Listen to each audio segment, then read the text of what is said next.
Nice little finger picking thing. Of course, Harry Chapin, Taxi, off his first album, Heads and Tails.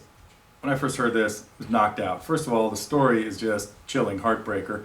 And, well, maybe not heartbreaker, but definitely a wrenching story. And fascinating chord progressions that he came up with to go along with fascinating stories, and then had a really unusual assemblage of backup musicians. He usually traveled with a cellist, sometimes a violin player as well. And then, of course, he had Big John Wallace singing like a heavenly choir. The guy was unbelievable. Now, Taxi is really interesting because it really is just a simple little riff revolving around a D chord, but moving into a bluesy sounding, really a D9 kind of sound, and then dropping to a C chord and a B flat chord before he comes back to that same D. Now, on the original version, he started it in a different key and played the riff up on C. But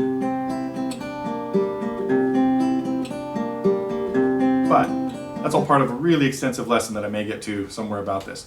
But what I like to have people do with this one is work on what this does is it helps you play a D chord, or teaches you to play a D chord with different than normal fingering, because it really makes the most sense to play it with your second, third, and fourth fingers rather than your first, second, and third. So you've got your second finger where your first normally goes, your third where your second normally goes, and your fourth where your third normally goes. So hopefully you can see that in this short little quick video. But the reason for doing that is then you're going to take your third and fourth off and put your first finger down on C at the first fret. So that is the chord shapes. Now the right hand picking goes, you can really do this with just your thumb and two fingers, where your thumb's going to be playing the fourth string and the third string, and your index finger will play the second string, your middle finger will play the first string. So the first four notes are just thumb on 4, index on 2, middle on 1, back to index on 2. Then you make the chord change and you're back to your index finger. So now you have the first string open, second string at the first fret, and third string at the second fret. And it goes index on 1, middle on 2, thumb on 3, and back to index on 2.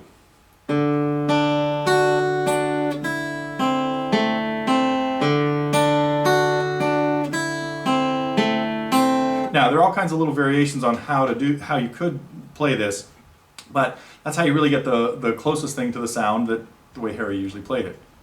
Really missed the guy. He unfortunately was killed in a car accident in 1980, but he'd written just hundreds, at least dozens of great songs.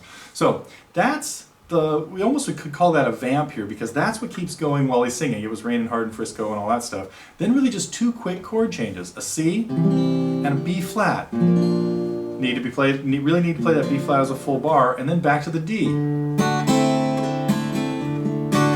And a little bit more emphasis in there. So that's kind of what you hear at the beginning of Taxi. Good little finger picking exercise and a good plan to get to bar chords. If you'd like to see more of this lesson, if you'd like me to continue it, I will do it over at TotallyGuitars.com if we get enough people requesting it. A lot of what we do over there is keep tabs of songs people are recommending for lessons, and then how many people are voting on as well. So if you put a word in for your favorite Harry Chapin song, and lots of other people kind of give it the stamp of approval, that will be one of the ones that we put in the pipeline to get out. There's all kinds of other cool stuff there. Forum, where there are lots of threads, discussions about all kinds of things, mostly musically related, sometimes sports and politics, although we try to keep that out of it. A great community of people, thousands of members who check in every day and support each other and talk about whatever else might be going on in the world of music. And then, of course, the recommend a lesson area. So you just got to hit that button, put in Harry Chapin, or put in Billy Joel, or whatever you think you'd really like to learn on the guitar, because there are already hundreds and hundreds of lessons and songs there, and all of which will really help you become a better acoustic guitar player. That is part of our mission over there. I hope you can visit us at TotallyGuitars.com.